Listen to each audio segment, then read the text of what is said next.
أعوذ بالله من الشيطان الرجيم. إن الحمد لله نحمده ونستعينه ونستغفره ونعوذ بالله من شرور أنفسنا ومن سيئات أعمالنا. من يهده الله فلا مضل له ومن يضلل فلا هادي له. وبعد، فإن أصدق الحديث كتاب الله، وخير الهدى هدى محمد عليه أفضل الصلاة والتسليم. اللهم صل وسلم وبارك على سيدنا وحبيبنا محمد وعلى آله وصحبه ومن تبعهم بإحسان إلى يوم يبعثون. أما بعد، أيها الأحبة، يقول الله جل وعلا: يا أيها الناس اتقوا ربكم الذي خلقكم من نفس واحدة وخلق منها زوجها وبث منهما رجالا كثيرا ونساء واتقوا الله الذي تساءلون به والأرحام. ويقول ربي جل وعلا: يا أيها الناس اتقوا ربكم إن زلزلة الساعة شيء عظيم، يوم ترونها تذهل كل مرضعة عما أرضعت وتضع كل ذات حمل حملها وترى الناس سكارى وما هم بسكارى ولكن عذاب الله شديد. ويقول الله عز وجل: واتقوا يوما ترجعون فيه إلى الله ثم توفى كل نفس ما كسبت وهم لا يظلمون. أيها الحبيب، القرآن الكريم يخاطب البشرية جمعاء، فيخاطبهم بيا أيها الناس، ويخاطبك أيها المؤمن على وجه التخصيص. فيقول الله جل وعلا: يا أيها الذين آمنوا كتب عليكم الصيام كما كتب على الذين من قبلكم لعلكم تتقون. فمن مقاصد الصيام تحقيق التقوى، وبالتقوى تلقى الله عز وجل غدا يوم القيامة، يوم يقال: وقفوهم إنهم مسؤولون. في ذلك اليوم يقول ربي جل وعلا: لمن الملك اليوم؟ فلا أحد يجيب، فيجيب نفسه بنفسه فيقول: لله الواحد القهار. اليوم تجزى كل نفس بما كسبت لا ظلم اليوم إن الله سريع الحساب. في بداية الكلام وفي بداية هذا الشهر تكلمنا عن الغاية والهدف والمقصد من تحقيق الصيام. ففي الصيام يتحقق التقوى، والتقوى كما بينا سابقا امتثال للأوامر واجتناب للنواهي. فعندما تسمع النداء: يا أيها الذين آمنوا، احذر، كن على بال. إما القرآن يأمرك وإما ينهاك، إما يأمرك بأمر فيجب عليك الامتثال، وعندما نقول يجب عليك فإذا لم تمتثل فأنت ستعاقب. امتثال أوامر الله جل وعلا واجتناب النواهي، كل ما نهى الله عنه. يا أيها الذين آمنوا أطيعوا الله وأطيعوا الرسول، فطاعة الله واجبة عليك. واعبدوا الله ولا تشركوا به شيئا وبالوالدين إحسانا. فالله عز وجل قارن عبادته ثم عقب بالشرك، لأن الشرك ماذا؟ محبط للعمل، ولئن أشركت ليحبطن عملك ولتكونن من الخاسرين. والشرك كما هو معلوم من الدين بالضرورة أن تجعل لله ندا شريكا وهو خلقك، أي أن تشرك مع الله عز وجل غيره في عبادته. لذا قال الله عز وجل: قل يا أيها الناس إن كنتم في شك من ديني فلا أعبد الذين تعبدون من دونه ولكن أعبد الله الذي يتوفاكم، إلى أن قال عز وجل: ولا تدع من دون الله ما لا ينفعك ولا يضرك. فإن فعلت، أي إن أشركت مع الله عز وجل، إذن أنت من الظالمين. ولا تدع من دون الله ما لا ينفعك ولا يضرك، فإن فعلت فإنك إذن من الظالمين. ثم عقب بالآية كأن الله عز وجل يقول لك: أيها الضعيف، إن كنت في مرض، إن كنت في ضيق، إن كنت في شدة، فاللجوء والرجوع لا يكون إلا له سبحانه. وإن يمسسك الله بضر فلا كاشف له إلا هو، وإن يريدك بخير فلا راد لفضله يصيب به من يشاء من عباده وهو الغفور الرحيم. بمعنى إذا كنت في مرض، إذا كنت في ضيق، في شدة، عد إلى الله عز وجل. لذا يقال أرجى توبة في كتاب الله جل وعلا هي قول الله تعالى: وأنيبوا إلى ربكم وأسلموا له. قبلها قل يا عبادي، على وجه التشريف، شرفك الله، ناداك بالياء: قل يا عبادي الذين أسرفوا على أنفسهم لا تقنطوا من رحمة الله إن الله يغفر الذنوب جميعا إنه هو الغفور الرحيم وأنيبوا إلى ربكم وأسلموا له من قبل أن يأتيكم العذاب ثم لا تنصرون. أي واضحة، بل أكثر من ذلك. يقول الله مخاطبا المؤمنين: وتوبوا، وغير المؤمنين، آية الأخرى ديال المؤمنين: وتوبوا إلى الله جميعا. هنا تخصص طائفة معينة: وتوبوا إلى الله جميعا أيها المؤمنون، ثم علق الفلاح بالتوبة: لعلكم تفلحون. الآية الأخرى: وتوبوا إلى الله توبة نصوحا. لماذا؟ عسى ربكم. هذا هو الهدف. علاش الوجوه النية تجمعت في هذا المسجد وفي غيرها من هذه المساجد. هي ما بعد عسى أن يكفر عنكم سيئاتكم. كلنا جايين لهدف واحد: باش الله يغفر الذنوب ديالنا، لأن احنا غارقين. لما تغمضناش الله عز وجل برحمته فأين نذهب؟ فين غتمشي؟ رحمة الله ورحمتي وسعت كل شيء. بمعنى أنا وأنت خصنا نقلبوا باش ندخلوا في هذه الخاصية، في هذه وسعت كل شيء، ندخل قبل فوات الأوان. ندم البغاة ولا تساعة مندمين. صافي، من قضي الأمر. فلولا إذا بلغت الحلقوم وأنتم حينئذ تنظرون. صافي، قضي الأمر. ونحن أقرب إليه منكم ولكن لا تبصرون. فهذه الآية خصك ديرها بين نصب عينيك هذه الليلة. هذه الآية علاش أنا تعمدت؟ بمعنى أنا ما جاي ليلة القدر خصني نعرف لاش جاي. أنا عندي هذا المنتوج ماشي ديالي، قدم الله جل وعلا وبينوا لك النبي صلى الله عليه وسلم، بين لك الفضل ماشي ديال هذه الليلة، الفضل ديال حياتك كلها، ثم بعد ذلك رمضان، ثم بعد ذلك العشر أواخر من رمضان، ثم بعد ذلك ليلة القدر بحال ساعة الجمعة وغيرها. بمعنى إذا عرفت القيمة ديال الشيء غادي نجتهد. بحال هذا الواحد قلت له: لا اجتهدت ان شاء الله مباشره بعد البكالوريا غادي توظف، ما غاديش يضيع ذاك العام ديال البكالوريا، يكون مصيري بالنسبه اليه. علاش الوليدات عندنا تيتهاونوا؟ لان ما عارف هو حتى التوجيه عنده مذبذب، ما عارف فين غادي تالف. بمعنى اذا كان التوجيه صحيح في الدراسه غادي يعرف النقطه فين يوصل، لا ما يتهبش. كل صعب على الرجال يهون هكذا همه الشباب تكون. الصحابة كان النبي صلى الله عليه وسلم يقرأ الفاتحة ويقرأ البقرة وهما يسلموا موراه، ما تعيوش. وهكذا دورك ويفتح يطول لأنهم عارفين على الجايين. احنا ما تنعرفوش على الجايين. لذا لا طولتي غير 10 دقائق في الدرس لا راه زاد. لا لا لا، راك انت جاي تعبد الله عز وجل.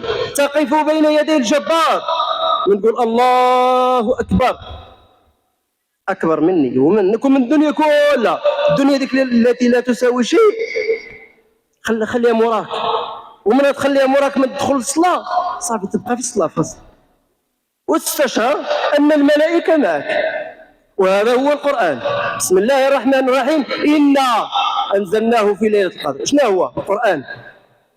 أفضل كتاب على الإطلاق.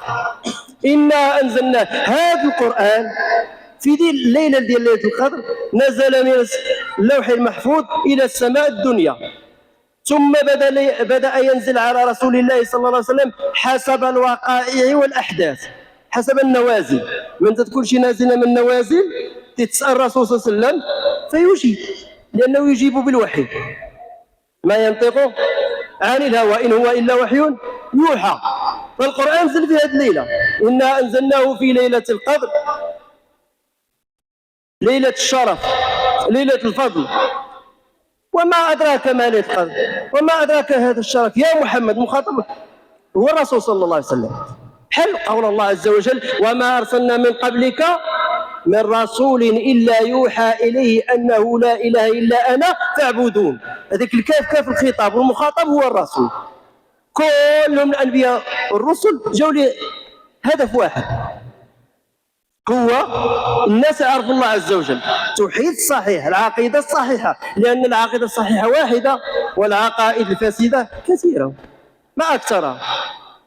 عقيدة التوحيد وحده. إن الدين عند الله الإسلام وما أرسلنا من قبلكم إلا يوحى أنه لا إله إلا أنا فاعبدون. من أن لا إله إلا هذه تكفيك. معنى أن لا، أي لا معبود في هذا الكون يستحق العبادة إلا هو وحده سبحانه. إذا كانت عندي هذه الجملة وفهمتها، كل يفهم على قدر الشيء اللي عطاه ربي، لأن الأفهام هذا تتفاوت بمعنى اللي عرفته. أما الذي يحيي الله، يميت الله، ينفع يضر، كل شيء بيده سبحانه.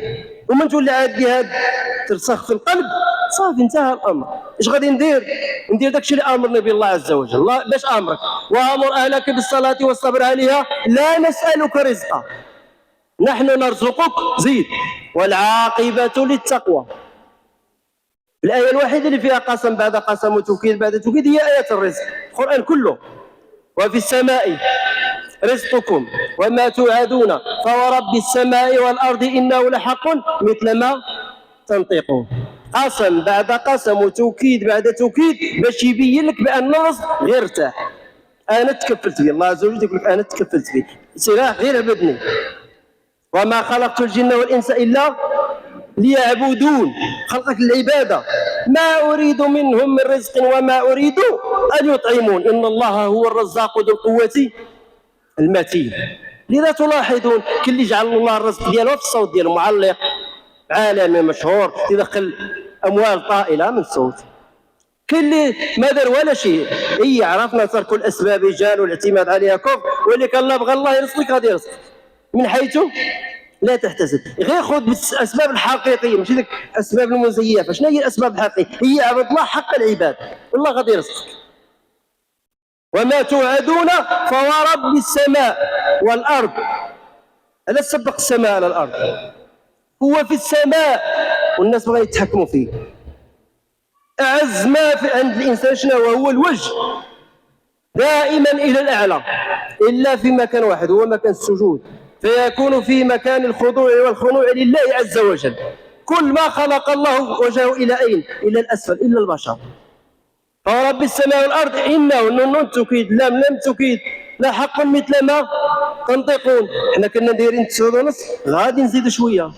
حنا دايرين البرنامج ديال هذه الليله، ولكن ما فيها باس لا تجاوزنا شويه، لان الاخوان مازال تيجيو، نزيدوها شويه ونطلب اللي يصلي بنا الاخ وانا نقراطيو شويه باش نجيبوها قد باش ما نعيبوا شويه الامور. خير الامور اوسطها، خير الامور الوسط الوسيط، وشرها الافراط والتفريط. بين واضح. قلنا الرزق، حنا جاي هذه الليله ليله الشرف والفضل. وما ادراك ما ليله القدر، ليله القدر خير من 1000 شهر، افضل من العباده ديال 1000 شهر. 84 سنه و4 اشهر، ديرها 80 سنه تكفيك. شي وفقك الله في ليله من هذه الليالي 80 عام عبدتي. وحنا عارف العباده عندنا كيفاش دايره.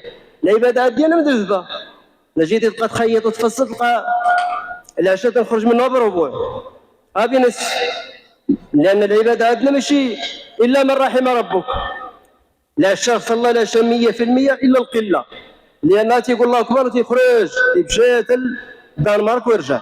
لا يعني هذه 80 سنه مزيان تكملها، وباش تكملها بالنوافل. ذوك الفرائض تكملهم بالنوافل. خير من 1000 شهر تنزل الملائكه، وهذا هو بيت القصيده. هذا الشيء اللي ذكرناه. الملائكه معك، تصور ما تصور راهم معك، الملائكه معك، لا يعصون الله ما امرهم ويفعلون ما يؤمرون. معك الملائكه، هذا شرف اخر ان معك المؤمنين. هذا ما يكونش عندك مثقال ذره شك، ما عندكش والو. ضروري كاين شي ولي من اولياء الله. انا نقولها واحد راه ما اكثرهم. الا ان اولياء الله لا خوف عليهم ولا هم يحزنون الذين امنوا وكانوا يتقون. مؤمن من المتقين. شكون هو المؤمن؟ هو النبي صلى الله عليه وسلم قال: إذا رأيتم الرجل يعتاد المسجد فاشهدوا، دلالة على أنه مؤمن، فاشهدوا له بالإيمان. والله قال في القرآن الكريم: إنما يعمر مساجد الله من آمن. هذا المؤمن هو تأمر الجامع، راه صعيب. خلي في رمضان كتسحر وتجي، خارج رمضان بتصلي الصبح في المسجد، تصلي الصبح يصعب. إلا لا، النفس خاصك تزيرها. وامر اهلك بالصلاه واصطبر، ما قالش واصبر، واصطبر عليها، صبر. يا ايها الذين امنوا اصبروا وصابروا ورابطوا واتقوا الله لعلكم تفلحون. الفلاح مقيد بما بعد يا ايها الذين امنوا، اصبروا صابروا ورابطوا واتقوا الله. لانك لما كنتيش من المتقين غادي دير الموبقات اللي تبقى عندنا في الشارع العام. ديك الموبقات اللي تنضربوا معها يوميا سببها ان الايمان ضعيف. شي تكون انت مؤمن وانا مؤمن، انتهى الموضوع. لا يؤمن احدكم حتى يحب لاخيه ما يحب لنفسه. هذا الحديث شدوا ديروا في جمله مفيده، ديروا قاعده وطبقها في حياتك. ما رفعش صوتي، ما رضقش الباب ديال العماره، زيد وكمل. ما تدقش على جارك برجليك، صافي. ولدك يجي يقول له: وليدي راه السعود هذه، لا باقي حنا تنسى حتى ل 11، حتى تنسى ل 11. جارك تحتاني راه خدام، تيفيق مع الثلاثه. هكذا هو المؤمن، انتهى الموضوع. في الجوار. وقيس انا نعطيك مثال متكمل. ما اكثر عندنا كيف المعامله ديالنا مع الجار. لما سمحش لينا ما عندناش فين نمشيو. الرسول صلى الله عليه وسلم قال: لا زال جبريل يوصيني عن الجار حتى ظننت انه سيورث يدخل معاه. هذا لمكانة الجار. بل أن القرآن الكريم قال الله عز وجل: واعبدوا الله ولا تشركوا به شيئا وبالوالدين إحسانا وبذي القربى واليتامى والمساكين والجار ذي القربى والجار الجنب والصاحب بالجنب وابن السبيل إلى وما ملكت أيمانكم. الجار لا يؤمن أحدكم. وراء الكلام يجر بعضه بعضا. قال لك نتكلم على زكاة الفطر. زكاة الفطر خاصو لا شي وقيت. دابا نصليو بهم، من يعيا ركابي ما يوقاش، انا نطلب الله يوفقنا وندردش عليها دابا بلمحه باختصار. قال لك زكاة الفطر لان عارفين احنا المؤمنين ما اكثرهم تيصلي العشاء يسجل الحضور فرت مشى، ما تشوفوا حتى اغسطس 2024 اخرى. لا راه ماشي هو ليلة القدر. أنا ما تقولش ليلة القدر هنا. من قام رمضان إيمانا واحتسابا غفر له ما تقدم من ذنبه. والنبي صلى الله عليه وسلم قال: من قام مع الإمام حتى ينصرف كتب له قيام ليلة. أنا ما غاديش نصلي العشاء ونصلي الصبح لا نمشي، بقاو معايا باش تكتب قيام ليلة، ما تمشيوش. إلا اللي عنده عذر، اللي خدام فيه الله يوفقه. اللي بغى يشرب قهوه ويرجع مرحبا، اللي بغى يدير غميضه ويرجع مرحبا، ولكن ماشي الناس على الصبح وما الى ذلك. لا، هذا لا يجوز. احنا ما نقولش لك ما تصلي وغتمشي تنسير، وان كان صلي العشاء وصلي الصبح اقل شيء. اما لا كان الايمان شو كثير فقرا القران مزيان مع المؤمنين وكتشي تشجع. اقرا هذا الشيء تلقى غدا يوم القيامه. زكاه الفطر. قبل زكاه الفطر كاين سؤال ديال الفديه شكون جوج اشخاص. بلا ما كاين اصناف كثيره، وكان هذول اللي تركزوا عليهم. الرجل المسن ولا اللي عنده مرض لا يرجى شفاؤه، بمعنى اللي عنده شي مرض مزمن، هادو تيفديو على وجه الاستحباب مش على وجه الوجوب. بمعنى لا ما عندكش شي واحد كل شيء ما عندناش، كل شيء عندكم على وجه الاستحباب. لما واحد مسكين ما عنده ما ياكل، ورجل فقير وراجل كبير مسن هو تيطعمه الناس، لما خرجاش لا شيء عليه، ليس آثما. ولكن ما تاخذوش قال لنا الفقيه، انا تنقول لكم باش الناس ما هذه تعرفها على وجه الاستحباب. الرجل المسن ولا اللي عنده مرض مزمن تيفدي عن كل يوم اطعام مسكين. شحال يطعم هذا المسكين؟ وجبتين لكل يوم. ماشي تسمع مسكين تجي تعطي باريزيانه، لا، وجبتين لكل يوم. بغيتي تخرج نقدا شحال تقدر تطعم ذاك المسكين في ذاك الوجبتين؟ شحال يتقاموا عليك؟ تفتي راسك براسك. انا ما نفتيش، ما نقولش لك 10 دراهم ولا 15 درهم ولا 30 درهم. انا بوجهه نظري المسكين دابا في هذا الوقت لا بغيت تشبع مزيان 30 درهم. انت تقول لي لا انا 20 درهم، دير اسيدي 20 درهم. 20 درهم ضربها فيها الايام كلها 30 يوم ولا 29 يوم وخرجها فلوس. الاولى شكون هو الاطعام. تيسر لك فبها ونعمت، ما تيسرش لك دير النقل على من اجاز ذلك. بالنسبه لزكاه الفطر راه واضحه. تخرج من غالب قوت اهل البلد، داكشي اللي تياكلوا عاده الناس. راه الحديث فيه انواع ديال الطعام، ها القمح، ها الارز، هذيك الارز حنا الرز ما عندناش هنا، الذره ما تناكلوش. اش عندنا؟ واضحه، عندنا القمح الصلب والقمح الطري، حتى الشعير ما بقاوش ياكلوا الناس. بمعنى تتخرج من غالب قوت اهل البلد. الافضل شنو؟ تخرج طعاما، ولكن هناك من اجازها نقدا. وانت تشوف المصلحه، انا عندي القمح في الدار تناكل القمح، ولكن تتبان لي المصلحه ان نعطيه فلوس. كيف ذلك؟ عندي اختي ولا عندي عاد جاري مسكين، جات المراه قالت لي راه ولادو تيبكيو، راه ما عندوش باش يشري الملابس ديال العيد لولادو. بان لك انت لا عطيتي ديك الكواله ديال القمح ما عنده ما يدير بيا، بان لك الاولى فلوس، خرج فلوس. شحال؟ راه 13 درهم هذا العام، حدوها في 13 درهم، 260 13 23 عفوا 23 درهم هذا العام، 23 درهم هذا العام، 23 درهم لكل واحد. تجب على من تجب عليك نفقتهم، دوك اللي تنفق عليهم. ما تقول لي واحد جا ليله العيد وفطر معنا وتسحر معنا، ما كايناش، تتنفق عليهم، انت تتنفق عليهم. حتى ان السيده اللي كانت تساعدك في الدار خدامه معك، هذيك لا تجب عليك نفقتها الا كانت ماكثه معك على طول العام، تكسيها وتتوكلها وتشربها. اما هي خدامه معك دير لها اجره، ولكن لما رضت تشري من فلوسها راه ما تنفقش عليها. النفقه الشامله، تقول نفقه شامله بمعنى انت مكلف عليها من الالف الى الياء. ما على من تجب عليك نفقتهم. معك ربعه تنفق على ربعه، حسب ذوك الربعه كل واحد تتخرج عليه. بغيت تخرج القمح تدير صاع، واضح؟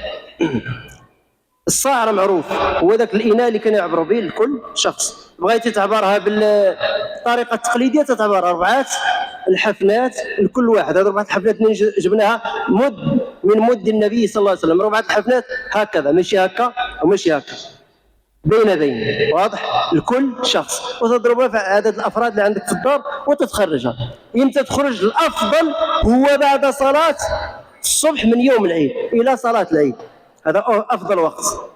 ولكن لا بان لك الافضل الانسب، حنا هاد 4 الجيران في عهد الموبل تناكلوا القمح ولا في شعروبيه ولا هذا، بان لينا داك السيد ما عندوش ما يقتات به.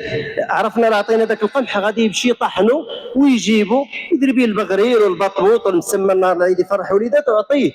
ما تبقاش عاصره نهار العيد وتعطي له مع السبعه. ما الانسب هو اجازها العلماء بيوم او يومين قبل العيد، اخراج الزكاه بيوم او يومين قبل العيد للضروره. ولا داك الشخص اللي نعطيو الفلوس حنا هاد 5 ولا 7 ولا جمعنا ديك النقود، بان هاد السيد مريض واقف على الدواء، فين ساكن في مدينه اخرى، الغد ليه العيد السي محمد غادي لديك المدينه، نقول له عطيه البركه معاه، لان ما يمكنش تبقى جامع معك من بعد صلاه العيد. واضحه؟ الا كانت ضروره، كنقولوا الا كانت ضروره تخرج بيوم او ليومين. اما لما كانش ضروره، والافضل لك انت ايها المتصدق هو بعد صلاه الصبح من يوم العيد الى صلاه العيد. مازال غادي نفصلوا فيها بالتفصيل ان شاء الله في ما بعد صلاة القيام، من تكون شي جلسة. فأسأل الله جل وعلا أن يتقبل منا ومنكم صالح الأعمال، وأن يجعل الأعمال خالصة لوجه الكريم، وأن يغفر ذنوبنا. اللهم تقبل صيامنا وقيامنا وركوعنا وسجودنا يا رب العالمين. وآخر دعوانا الحمد لله رب العالمين. البرنامج ديال الليلة راه معلق في الأبواب ديال